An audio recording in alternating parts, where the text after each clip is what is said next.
ఇంకెంతమంది చెప్పాలి స్వామి, ఇంకెంత హామీ ఇవ్వాలి? అరే ప్రైవేటీకరణ జరగదని చెప్తే మళ్ళీ ఇంకా డౌట్ ఏంటి స్వామి?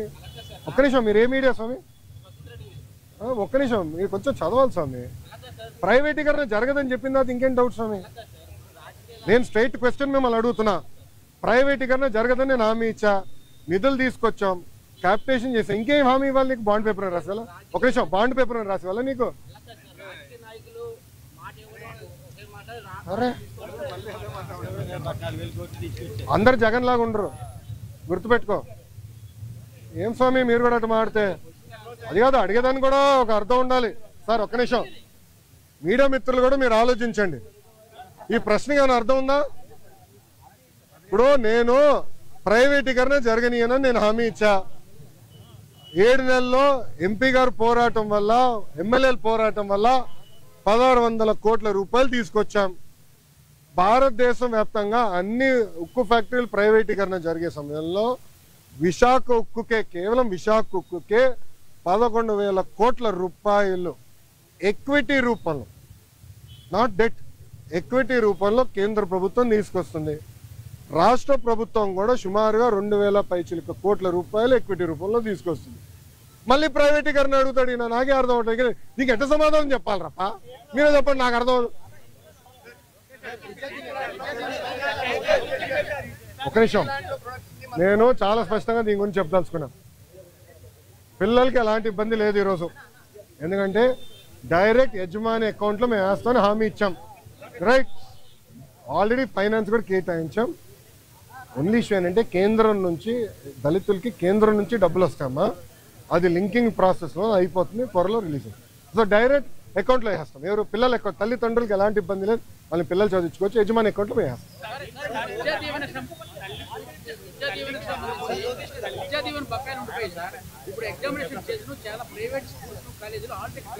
ఒక నిమిషం, ఎవరు ఇవ్వట్లేదు నాకు చెప్పండి, కఠినంగా యాక్షన్ తీసుకుంటా. ఒక నిమిషం, నేను యాక్షన్ తీసుకుంటా. ఒక నిమిషం, నేను యాక్షన్ తీసుకుంటా. ఒక నిమిషం అమ్మా, నేను పూర్తి చేయనండి. సార్ ఆగండి సార్. సార్ మీరు వినండి. మేము కలెక్టర్ గారికి క్లియర్గా చెప్పాము, ఆల్ మేనేజ్మెంట్స్తో మాట్లాడమని చెప్పాము. ఎవరైనా అట్లా చేస్తే కఠినంగా మేము యాక్షన్ తీసుకుంటాం, దాంట్లో ఎలాంటి సందేహం లేదు. పిల్లలు ఆగే ఎగ్జామ్ రాసుకోవచ్చు, డైరెక్ట్గా కాలేజ్ అకౌంట్లో డబ్బులు వేసే బాధ్యత మాది. ఓకేనా? ఇప్పుడు ఒక నిమిషం, గత ప్రభుత్వం, ఒక నిమిషం చప్పట్లు కొట్టే మనలో, గత ప్రభుత్వం సుమారుగా 3,000 కోట్ల రూపాయలు బకాయిలు పెట్టిపోయింది. ఎందుకు పెట్టారో వాళ్ళని అడగండి, కోడిగుడ్డుని అడగండి ఒకసారి. ఎందుకు బకాయిలు పెట్టిపోయినాడు? 3,000 కోట్ల రూపాయలు మేము కట్టాల్సిన అవసరం, కడతాం, టైం పడుతుంది. ఇంకా ముందర ఇయర్ రెగ్యులరైజ్ చేయాలి, బకాయిలు కూడా ఫేజ్డ్ మేనర్గా మేము చెల్లిస్తాం. ఓకేమా?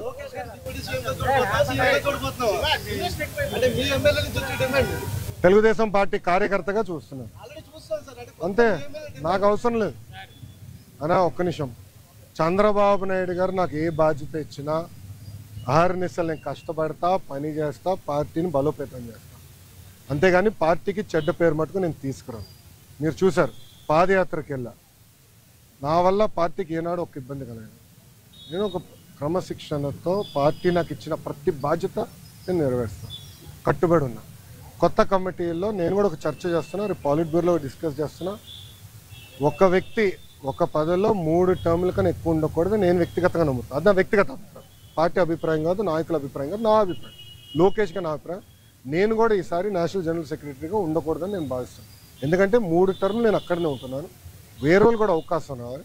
గ్రామ పార్టీ నుంచి పార్టీలో మూవ్మెంట్ పాలిట్ బ్యూరో వరకు రావాలనేది నా లక్ష్యం, నా ఆలోచన. రైట్ ఆర్ రాంగ్ అది పెద్దలు నిర్ణయిస్తారు, నా ఆలోచన అది. అందుకే ఈసారి నేను కానీ రాము కానీ, మళ్ళీ రాము అంటే ఏడుస్తారు వైకాపా వాళ్ళు. ఎందుకు ఏడుస్తారు నాకు తెలీదు. రాము ఏమో నన్ను అన్నంటాడు, నేనేమో రాము అంటాను, ఇద్దరే. సో రాము కూడా, మొన్న రాము నేను కూడా మాడుకున్నాం, దావోస్లో కూడా లంచ్ చేస్తుంటే మేము మాడుకున్నాం.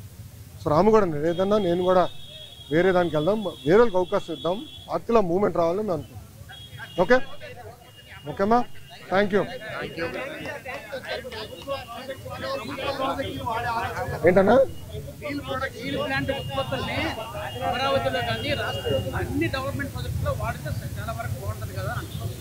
అన్న కరెక్ట్ అన్నా, కానీ దానికి ఏమవుతుందంటే అది లీగలీ బైండింగ్ అవ్వచ్చు, అది ప్రాబ్లం. అంటే రేపు ఇప్పుడు ఓపెన్ మార్కెట్ ఉన్నప్పుడు ఏమవుతుందంటే, రేపు ఎవరన్నా కోర్టుకు వెళ్ళి ఒకటి కేసు ఇస్తారు, ఇంకో వాళ్ళు ₹1 తక్కువ ఇస్తున్నారంటే ఫినిష్డ్. అడిగే వాళ్ళు గొడవలు అవుతాయి, ఆ ప్రాబ్లమ్స్ ఉన్నాయి, అది కూడా డిస్కస్ చేసాము. అది టెండర్ ప్రాసెస్ ఫాలో అయిపోతే మనం అందరూ ఇబ్బంది పడతాం.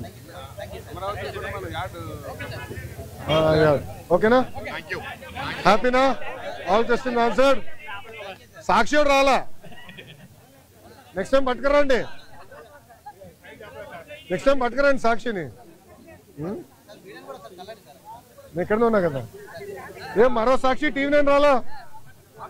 వచ్చాడు, TV9 వచ్చాడు, రెడీగా ఉన్నాడు. Okay boss, thank you sir, జై హింద్.